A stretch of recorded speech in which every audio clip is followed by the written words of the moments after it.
Well, hello Internet. Today we're going to talk about referral strategies. The reason I'm talking about referral strategies is Randy19 wrote in and asked, do you have any information on referrals? I really need referral strategies. A referral script I could follow would be great. Well, Randy19, you're going to get just that. Chances are very good that you have customers that like you, so why are they not referring you business? Chances are they just never think about it. If your services were brought up in conversation, they might refer you business, or they might not. Think about it. When's the last time you referred business to somebody? People might tell you all the time how great your hair looks. They never say that to me, but people might tell you that. At that point, you might say, well, I get my hair cut here, or more than likely you will not. You'll just say thank you. What you need to understand are people very kindly remember symbols. Things like this silly little thing bring all kind of memories washing back to me. Or this little guy. Or this bobblehead. You've had many amazing experiences that you'd never think about until the day you pick up a concert ticket and then boom, instantly you're thrown back into that period of time. If you don't believe me, open up a junk drawer and take a look at some of the souvenirs you've saved. Now, could you conjure up those memories without the souvenir? Yeah, sure you could, but chances are you won't. What you need to do is to create a souvenir anchor that will get your customers to remember you, and then get that souvenir anchor into their office. But I'll go even better than that. If you don't know what an anchor is a simple touch, word, or object that, when experienced, makes you feel and re-experience something from your past. Now, you obviously want to anchor yourself to a positive experience that your customer has. So the next time you go back to their office, you want to look for things they're proud of. A great thing to anchor onto would be photographs of children or grandchildren or something like that. Photographs are great for anchoring. Now you just simply have to figure out what gift you're going to give that customer.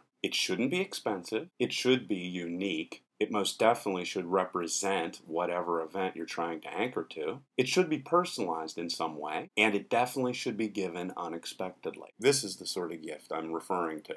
So in my example, I am going to say that my customer showed me photographs of his grandchildren, something that's very common and happens all the time.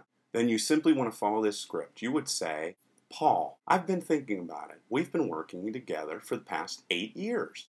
And I get calls from business acquaintances of yours all of the time. Then you say, I have to believe that the reason I've received these calls from your acquaintances is because you've brought up my services or my business during conversation. Then you just simply hand them the gift and say, I want to give you this as a personal thank you for referring me so many times. In my example, I'm going to refer and say to my customer, I remember how fondly you looked upon the photographs of your grandchildren last time I was here, and I think this frame would fit one of them perfectly. Then end the script with, thank you, buddy. Your help has been very appreciated. Chances are they're going to accept the gift, whether they remember giving referrals or not. They'll think to themselves, maybe I did give them a referral.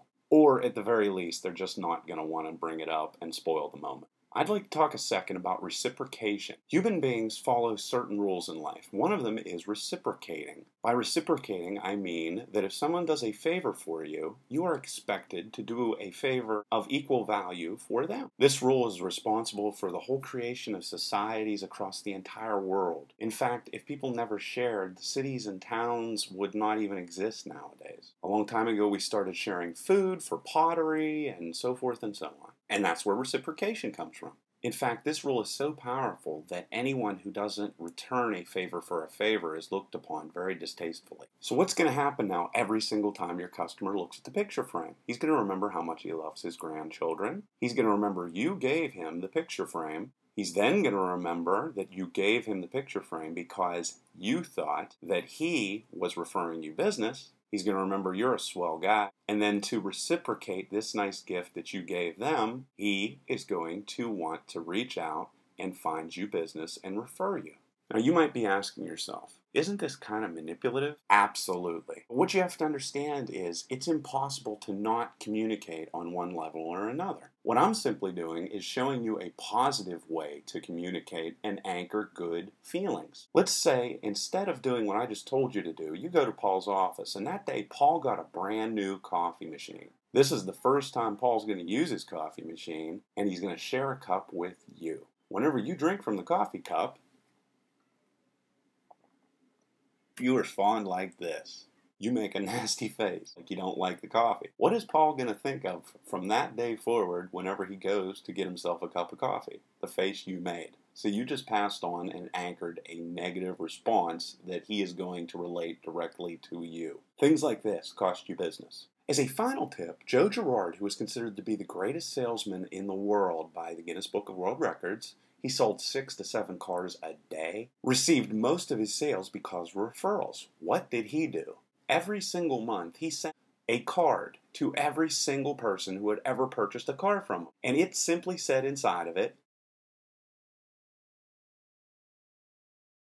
I like you. People find it also very hard to dislike people who openly say that they like them. This simple little gesture kept Joe Girard's name constantly in his customers' mind. So what did they do whenever a friend did bring up the fact that they were looking to buy a new car? Bring up Joe Girard's name. If you have any questions, leave them in the comment section below. And if there is a question you'd like me to answer, leave it down there as well. Till next time.